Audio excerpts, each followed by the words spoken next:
Hey guys, it's Redox. Welcome back to another Teamfight Tactics video. We're going to talk about the current tier list, the current meta for champions, the best and the worst as of June. And we're going to be using tftactics.gg as our tier list, as this website has the most accurate tier list from the other websites. I think they've done a great job with this. I agree with what they have on the screen right now, so I don't even need to make my own tier list. So let's go ahead and take a look at the first champion. Let's take a look at the S tier list, and the first champion will be Aurelion Sol. He has the ability Voice of Light. Aurelion Sol breathes a large blast of fire in a line, dealing damage to enemies. It's a 100 mana costing ability that it's just pure AoE damage, and it does a ton of damage, going from 300, 500 to 700. And his origin is a dragon, so once you have Shyvana and Aurelion Sol on the map, both of them will be immune to magic damage. That's a really nice buff to have. But the main reason why Aurelion Sol is so strong is because of his sorcerer class. And sorcerers, once you have 3 of them or 6 of them on the map, you'll gain double the mana from attacking. So his mana buildup is going to double. And he needs 100 mana, keep in mind, to fire his Voice of Light. So he's going to be able to get double the mana every time he attacks his opponent. So he's going to be able to use the Voice of Light a lot more frequently, and he will get increased spell damage up to plus 100% spell damage. So he goes well with a sorcerer composition. And plus 100% spell damage is no joke. We're doubling that 700 spell damage to 1400. That's a crazy high number, guys. And because he's going to be able to fire his Voice of Light much faster, because he's going to be able to build up mana more quickly with a sorcerer synergy, that's why this guy is so strong right now. And you give him a double Rabadon's cap, given some more AP items, you're going to see Aurelion Sol souped up and just firing those lasers like crazy fast. So the next champion we're going to take a look at is Mr. Draven. And I don't know if I even need to go over why Draven is so strong, but let's take a look at his ability. So it's Spinning Axes, it's a passive ability. Draven gains bonus on hit damage and attack speed stacks up to 2 times. Now, what is a passive ability? Passive ability requires no mana and it activates right away. So even, let's say, if Draven was to be silenced by an opponent, silenced meaning you can't use an active skill, it won't matter because passive is already there. Passive abilities activate no matter what. So every time he attacks, he'll get additional damage. Attack multiplier going from 150% to 200% to 250%. He'll get bonus damage, plus his attack speed goes higher from 30% to 45% to 60%. So he's just going to be on steroids as soon as he starts throwing those axes. And that's what makes this guy so strong. But not only that, he's also got an origin and a class. His origin is Imperial and his class is Blade Master. The Blade Master class is nice, but the main reason why he's so strong is because of his Imperial origin. Imperials deal double the damage. Once you have 4 Imperials on the map, we're talking about all 4 types. So it's got to be Draven, Darius, Katarina, and Swain, as you guys see down here on the bottom, his synergies. Once you have all 4 of them on the map, every single of these 4 Imperial units will get double the damage. And that's what makes Draven so strong, because not only does he get double the damage, he gets an attack multiplier up to 250% at 3 stars, and his attack speed goes up to 60%. So he's dealing double the damage with an attack multiplier, and he's attacking 60% faster. And that's why Draven is so good right now. And if you have a full Imperial build with a lot of Dravens, you could have, you know, 2 2-star Dravens or 3 3-star Dravens. If you ever get that far, that's probably not going to happen. But if you have multiple of these dangerous units with an Imperial bonus going on, it's almost impossible for any other compositions to win. And that's why I would put Draven as the #1 best champion in the game right now. Every time I use Draven, I have not lost a game.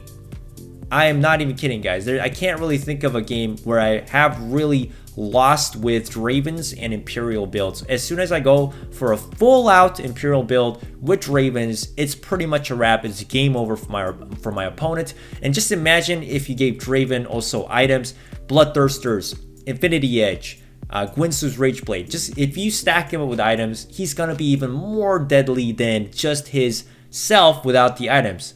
So Draven, I think, is definitely the strongest champion currently in the game, and him and the Imperial class, I think they go really well together right now, and I think they they definitely need some type of nerf, but we'll have to see what Riot's going to do about these guys. The next champion we'll talk about is Narc.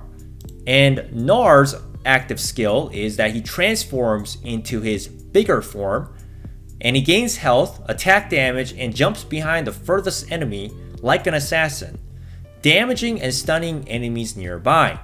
His transformation skill will cost 125 mana. So while he is in his little Yordle form, he's going to need to attack, and then he's going to build up that mana, and then once he gets to 125, he'll become that big guy, jump to the back, and then he's going to throw enemies in the air. That's basically what his skill does. And the damage goes from 200, 300 to 400, so it's quite a bit of damage, not as high as Aurelion Sol. But he has a crowd control. So it's a 2-second crowd control duration, and he knocks back enemies up to 2 grids, and he also stuns them. And that's what makes Narc very strong, because he gets a powerful 2-second stun that can hit as many units as he wants, as long as they're all nearby, bunched up together. And also when he transforms, he does get a higher amount of HP, and his damage is a little bit higher as well when he is in his Mega Narc form. So he becomes a bit more buff when he becomes his Mega Narc form. And when we look at his 3 types, his origins, he's got 2 origins and 1 class.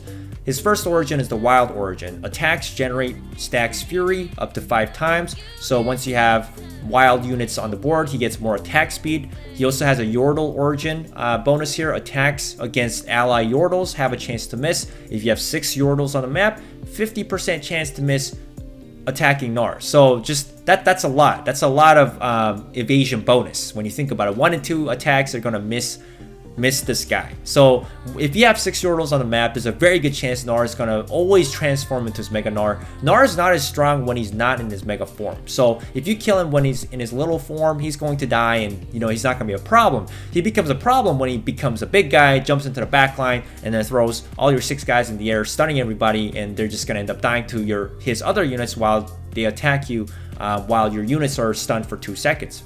So this evasion bonus is very good on Narc because he gets to survive most of the times if you have this up.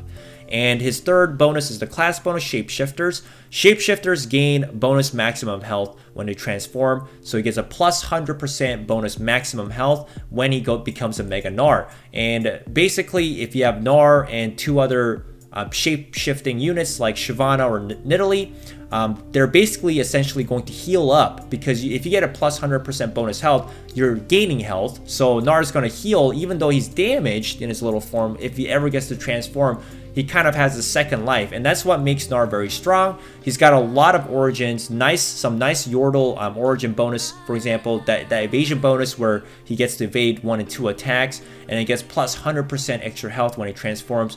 It just gives this guy a second life and makes Narc very difficult to kill, especially if he had the Yordle bonus and the Shapeshifter together. Just imagine trying to kill this Mega Narc that just healed up, and 1 and 2 attacks were missing, and then he's just doing a ton of damage to your guys, also stunning your guys for 2 seconds when he transforms. So that's why Narc is very strong right now in the game as well. The 4th S tier champion we're going to take a look at is Sejuani. So let's take a look at Sejuani's active skill. It's Glacial Prison. Sejuani creates a large glacial storm, stunning enemies within it after a short delay. Starting mana is 50. So she actually starts with some mana, but then her mana cost for this ability is 150. So it's actually one of the highest mana cost ability in the game. And what this means is she only needs 100 mana to use this active skill, but then once she uses it, the second time she wants to activate it, she needs to start from 0 mana. So she's going to have to get more mana the second time. So she'll have to get 150 mana the second time to activate Glacial Prison. And the stun duration starts at 3 seconds. That's 1 second more than Narc's stun duration. And it goes up to 4 and 5 seconds as she progresses in level. And there's an explosion delay when she first fires her Glacial Prison. There's gonna be a delay from 2 stars when she becomes 2 stars and 3 stars. So it's after 2 seconds, then all the enemy units get stunned. But at rank 1, there's no delay, and the stun duration will activate automatically for 3 seconds, and that's a long time. 3 second stun, that's a long duration. Keep in mind, her Glacial Prison is going to be like her ult in League of Legends Summoner's Rift, so it can hit multiple enemies, and you can stun up to the whole team, whole 9-unit team of your opponents if he has all 9 units on the board clumped together, and they get hit by the Glacial Prison. And just imagine trying to deal with a 5-second stun. So yes, there's a 2-second explosion delay, but Sejuani at 3 stars is going to be really scary. A 5-second stun. That's 5 seconds. Imagine all your units just not being able to do anything for 5 seconds. That's a very long duration. And Sejuani is going to be absolutely just a scary monster once she hits that kind of level. Let's take a look at her origin and her class as well. Her origin is Glacial. Attacks from Glacials have a chance to stun for 2 seconds. So when you have other Glacial units on the board, you can get, if you have 2 Glacials, you get 25% chance to stun. 4 Glacials is 35% chance to stun. And if you have 6 different Glacials on the map, you get to have 45% chance to stun. Almost 1 in 2 chances of attacking. They get a 2-second stun on their opponent. So not only does she have a Glacial Prison that can stun up to 5 seconds, she can stun up to 45% chance to stun every time she attacks for 2 seconds on the opponent. So it's like a constant stun. And of course, if you have a Glacial build, it's not only going to be Sejuani, you're gonna have Ashe, you're gonna have Braum, you're gonna have Volibear. You're gonna have 6 units that are gonna be stunning your opponent champions for up to 45% chance for 2 seconds. And then you're gonna have to deal with a 5-second Glacial Prison if Sejuani's at level 3 or 3 stars. So basically it's a stun team, and your opponents can't react because they're just frozen all the time. When you're frozen all the time, you can't attack, and eventually these guys are going to overcome these Glacials, and the other compositions will overwhelm and eventually kill your opponent's team. And that's why Glacials are really strong. It's definitely one of the strongest origins in the game because of this ability, but also Sejuani is one of the strongest Glacial units because her Glacial Prison stun duration is just so massive. It also does some damage, 150, 250 to 350 damage. It does damage, it hits everybody, and the stun duration starts off from 3 seconds, which is already really good at 1 star. And if you get her even to 2 stars, it's a 4-second stun duration. You don't even need the 5 seconds. The 4 seconds is already long enough. That's double of Nar's stun duration. So that's why Sejuani is so crazy good, because of her Glacial Prison. It's just a very good crowd control ability, and she really works well with any team with this kind of ability going on. She is also a Knight class, so she becomes very tanky. She gets to damage a certain amount of she gets to block a certain amount of damage here, up to 80 damage if you have 6 Knights on the board. But what makes her really special is her Glacial origin and her Glacial Prison. So she's a very scary, tanky, stunning bot. And very, very difficult to deal with if you don't have your own Glacials, or if you don't have something that can kill her really fast before she activates her Glacial Prison. So you really need to shut her down before she fires off her massive stun.